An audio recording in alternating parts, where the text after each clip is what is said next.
Hello, and thank you for joining me for The Wisdom of Wealth, a show where we help educate Canadians about fundamental financial literacy topics and to help you make better and more informed decisions and to know when and where to reach out for help. I am Jason Pereira, and I have the privilege of being your host. Today on The Wisdom of Wealth, we are going to talk about something that affects the lives of over 1/3 of working Canadians, workplace pension plans.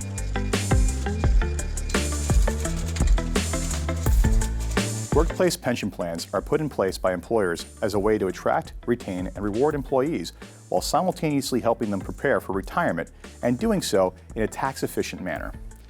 In Canada, over 6 million Canadians are part of a workplace pension plan, and they can be the cornerstone of those employees' retirement. If you don't have a workplace pension plan, don't worry. We will cover RSPs and TFSAs in a future episode and tell you how you can build your own. But now, let's go back and talk about pensions.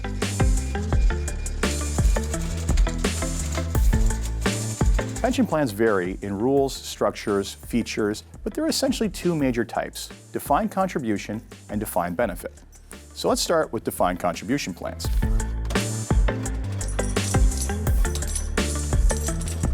These are the most common form of pension plan. Over 2/3 of pension plans are defined contribution plans.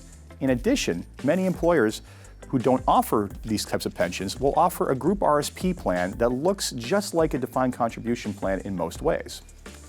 With defined contribution plans, or DC plans for short, your employer sets guidelines on how much they will contribute to your retirement savings, hence the term defined contribution. With DC plans, employers and employees contribute to an investment account. There's a formula established that determines how much an employer will put into your DC plan, and it typically is based on how much you put into the plan. For instance, they may match your contributions dollar for dollar up to a percentage of your income. Say 4% of your income that you contribute is matched by 4% of what they put in. I urge all of you to make sure that you're contributing enough to your plans to get all of the money that your employers are offering you. Not maximizing your employer matching is one of the most common mistakes we see. Combined, you're both able to contribute up to your RSP limit, which is 18% of income per year up to a cap, plus any unused room. Contributions made to a DC plan do not attract taxation. The funds within a DC plan can then be invested as you see fit and grow tax sheltered. That is to say, you don't pay tax while they're in there in these accounts, enabling your retirement savings to grow faster. The number of investment options you will have access to depends on which company is administering your pension. But typically you will have access to interest accounts, GICs, mutual funds, and index funds. Most people don't know what to choose and often invest too aggressively or too conservatively. This is where speaking to a financial advisor can help, either a current advisor or one provided by the plan administrator. These people can help you guide your decision on where to put your money. In the end, you should be investing in a diversified portfolio that is no riskier than you can tolerate. Many people often ask, what happens if I change jobs? One of the great things about DC plans is that they're portable. That is to say, you can typically transfer to another pension plan or to an account with your financial advisor and continue to manage the money going forward.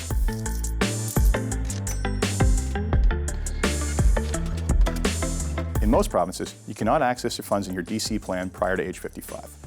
After age 55, you have two options. You can convert your plan to a life income fund, or LIF for short. This is an account that's similar to your pension, but with two differences. No additional contributions can be made, and you need to take money out every year. How much? Well, that's determined by something called the RIF schedule. A RIF, or Registered Retirement Income Fund, is something that your RSP converts to in the future, and the government sets a schedule that basically applies to LIFs as well. The amount that has to come out is a percentage of the total account value determined by your age. You can take out more, but there's also a maximum percentage that you can take out based on age. Basically, the government wants you to take it out slowly to finance your retirement and not all at once.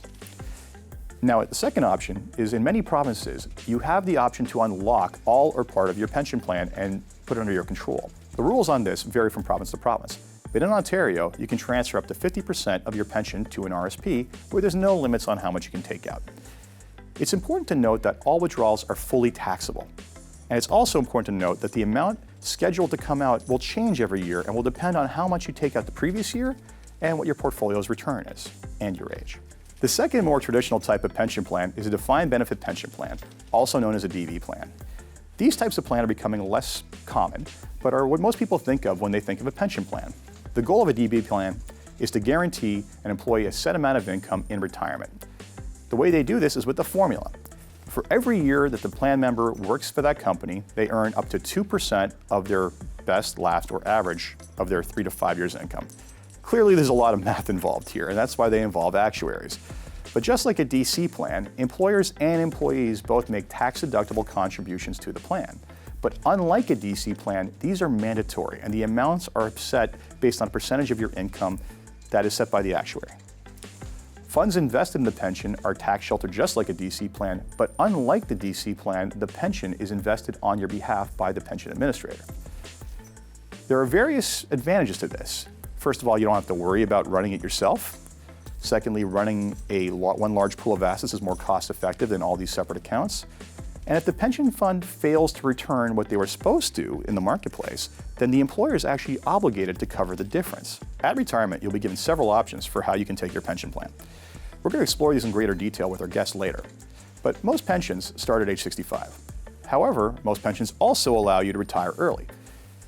In most cases, this will result in you receiving less from your pension for life than you would have had you waited to 65. The earliest you can start receiving income from your pension is age 55. Some pensions also offer something known as a bridge benefit. This is a benefit where if you retire before 65, you'll receive an additional benefit equal to roughly what Canada Pension Plan would have paid you when you start taking it at 65. Now, let's take a closer look at the options available to you when you retire with a DB plan. And to help discuss this, I have financial planner, author, and pension expert Alexandra Macqueen in studio with me today.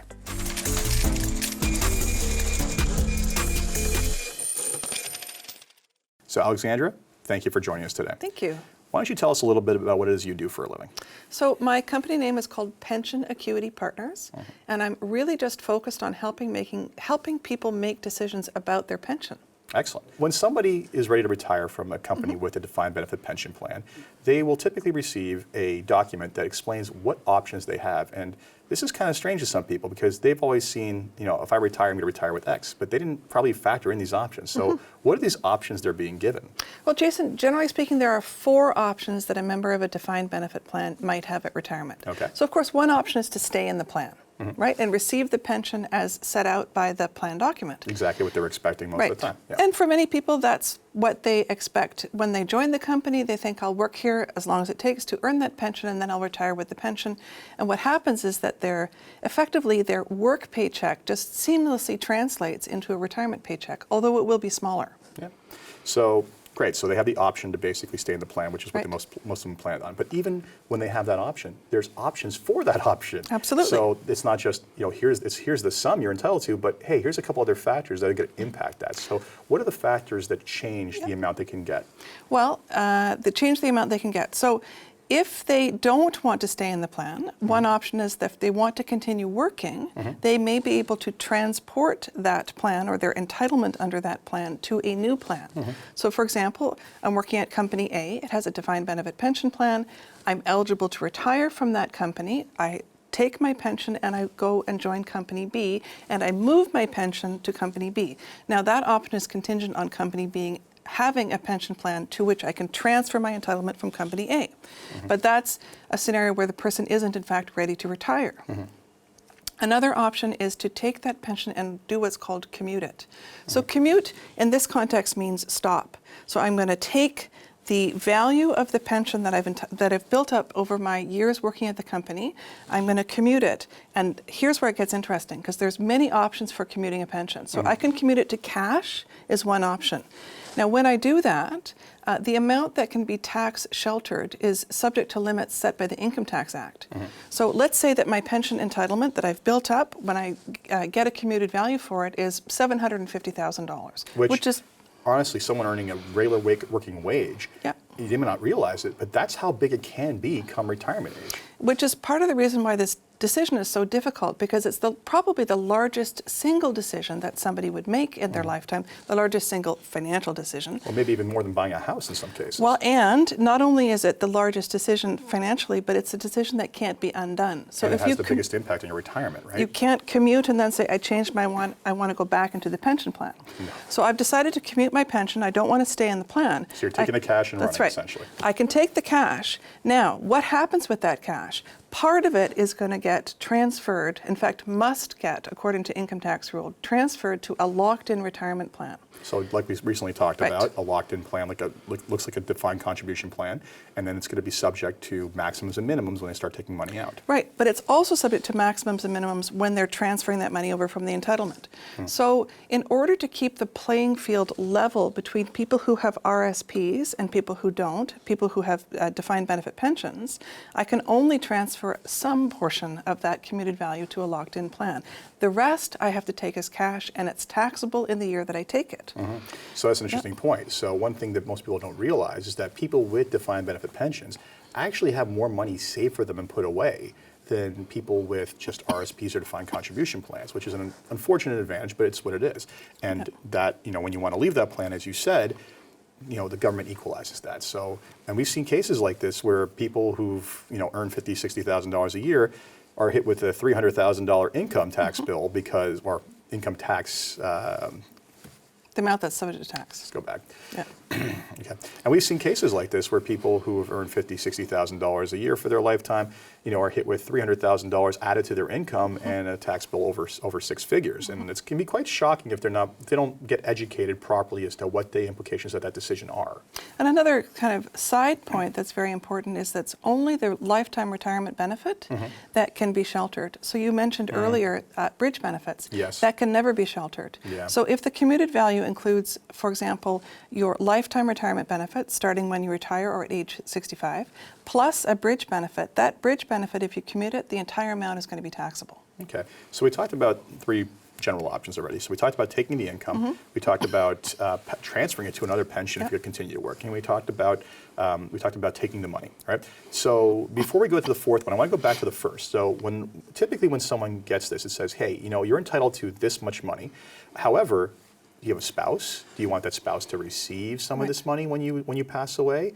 Or do you want a certain guarantee that this is going to pay out for a certain number of years? So let's talk about both of those options and what the impact on those options are on the amount you receive. Right. So what you're talking about essentially is guarantees on that income. So it's guaranteed to a spouse should the plan member predecease them, or it's guaranteed for a certain number of years should the plan member die before those years have elapsed. Now, the thing to keep in mind is that guarantees cost money.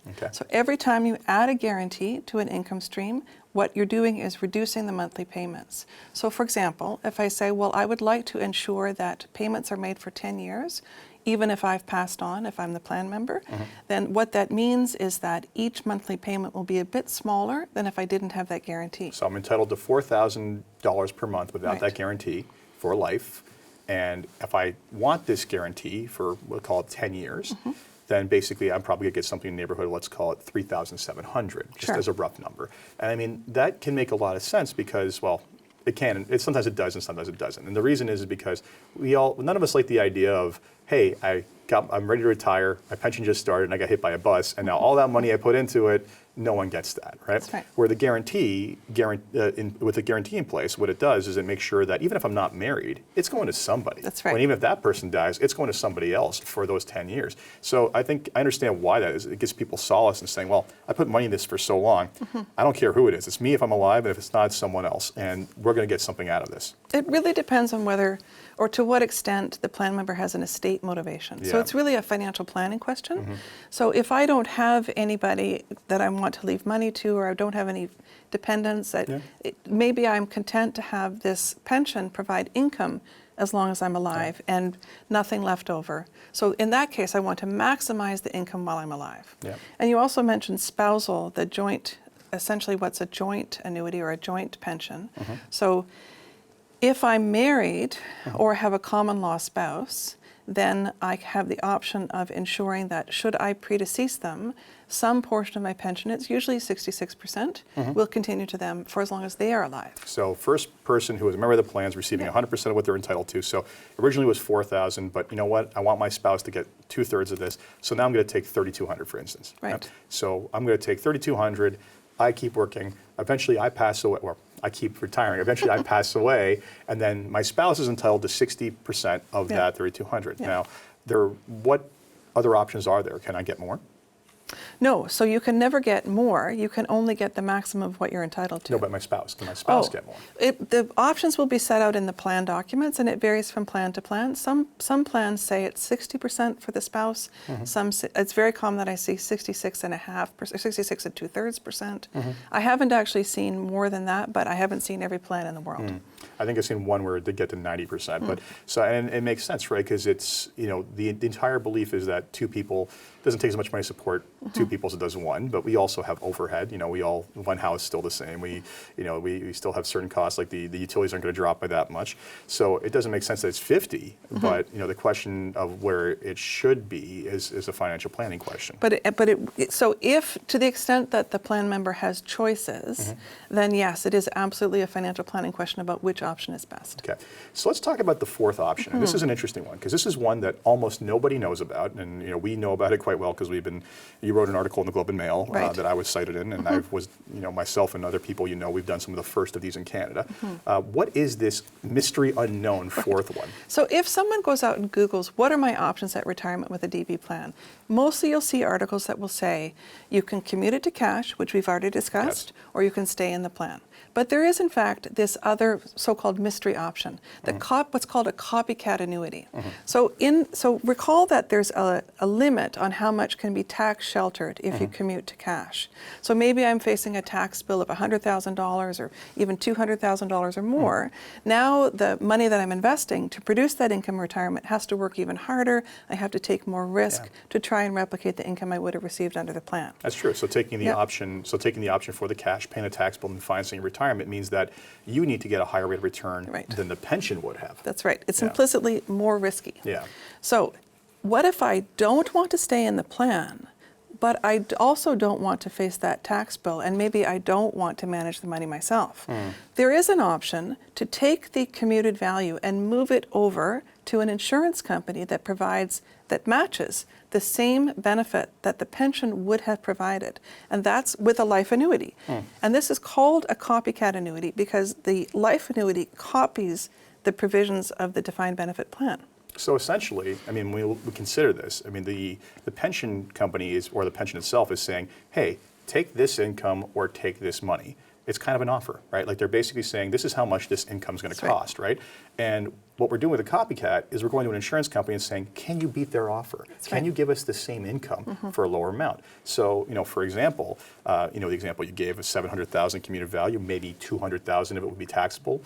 We can get into a scenario, I've seen them happen before, where we can get the same income maybe for $600,000, right? So person gets the same guaranteed income and basically at the same time still gets $100,000. So I like to say it's a nice little, having your cake and eating it too. You get to have the money, but you also get to have the income.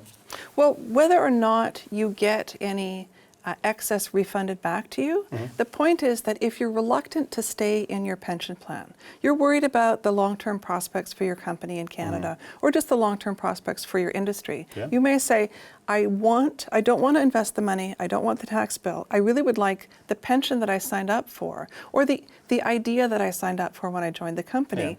I'm going to take my commuted value to a nicely capitalized insurance company, which I'm confident will make the pension payments for as long as I'm alive. And the very important point, just to reemphasize, is this is not taxable. So I've got this large entitlement, maybe the largest financial decision. Well, not taxable to transfer, but when the money gets paid to you, it's taxable.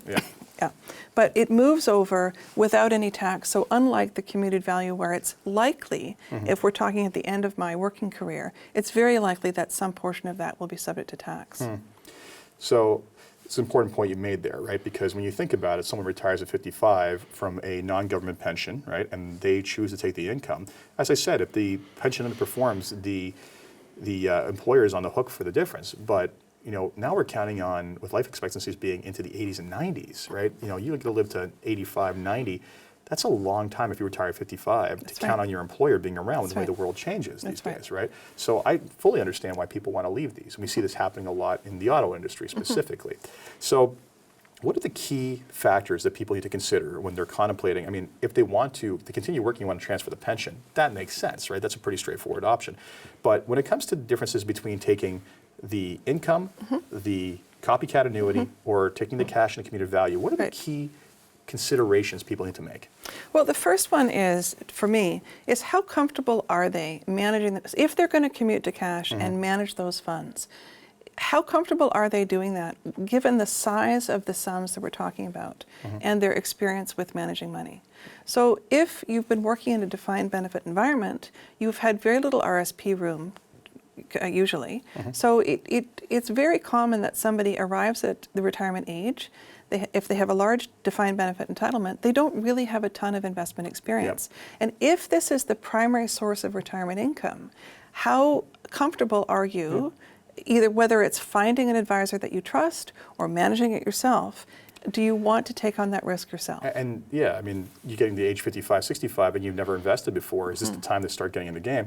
And I will say also that I often quite frequently say that this is a massive conflict of interest for advisors, right? You go to a financial advisor and you say, hey, what should I do with my pension? The advisor looks at option A and option B, and option A says, I make nothing because you're getting income. That's right. I can charge you on fees on this investment money. Oh, I can do it, oftentimes it's like, I can get a better return. Well, it's not about return. It's about supporting the client's goals, income, estate, whatever they are. So even because of this conflict, what we tell clients when they come to us with this is like say, look, I'm a nice guy, I'm trustworthy, I'm going to tell you what the right answer is, but you shouldn't take my word for it because I am conflicted. So, not that I feel conflict, but I'm in a position of conflict. So we often refer them out to people who don't invest money, such as yourself or other actuaries, to give an independent third-party piece of advice. And this might cost several hundred to $1,000, but we're talking about decisions that impact assets of hundreds of thousands to millions of dollars.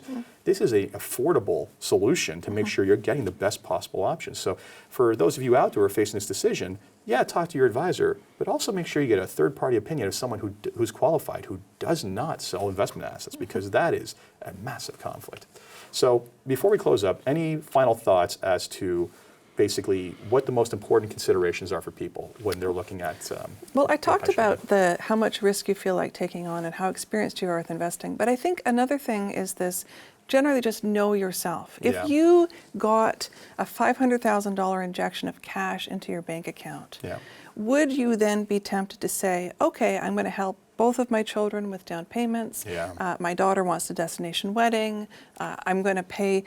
The amount of money can shrink very quickly because it occurs like a lottery win, and we don't have any experience managing these large sums coming in. Yeah, and we've seen studies that show that people don't understand the value of what guaranteed income is for life. In fact, when they think, when they're asked, how much do you think this would cost to buy, they're usually 30% lower than what it is. So it seems like it's more money than they've ever had in their lives.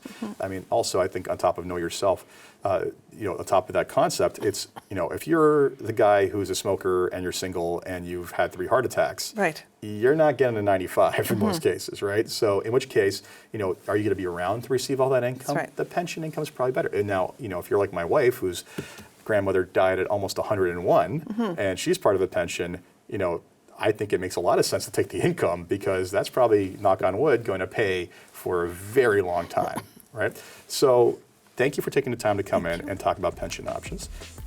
So that was today's episode. I hope that we helped you understand more about pensions and how to make better decisions around them.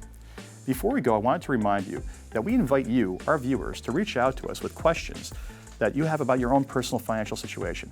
I would be happy to answer them on air, but don't worry, we'll keep your real names out of this and preserve your privacy. So thank you again for joining us for The Wisdom of Wealth. And we hope you will join us each week to seek to improve your financial literacy and help you live better lives. Until next time.